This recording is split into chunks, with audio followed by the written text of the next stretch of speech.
अगर आप भी चाहते हैं गंगा स्टूडियो का ऑडियो वीडियो सबसे पहले आप तक पहुंचे तो हमारे चैनल को सब्सक्राइब जरूर करें और साथ में बेल आइकन को दबाना ना भूलें।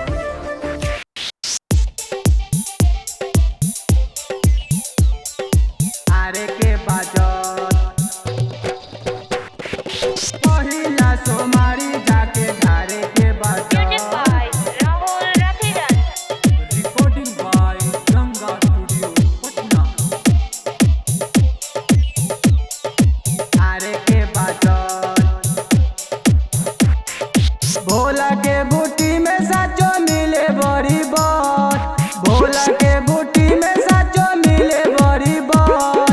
पहिला सोमारी जाके ढारे के बाजल, पहिला सोमारी जाके ढारे के बाजल।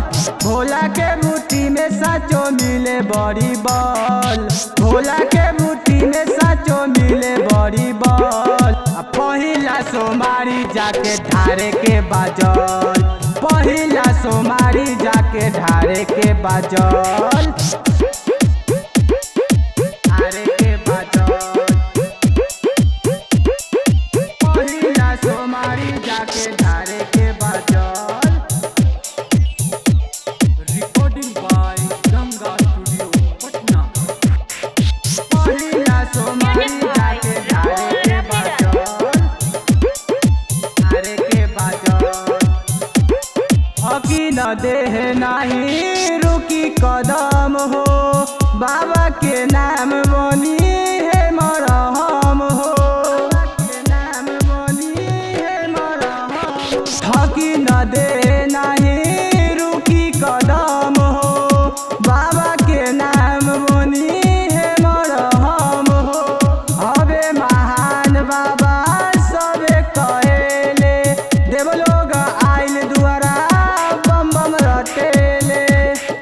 बड़ी भागे मौका आज हमनी के मिलल, बड़ी भागे मौका आज हमनी के मिलल। अब पहिला सोमारी जाके ढारे के बाजल, अब पहिला सोमारी जाके ढारे के बाजल,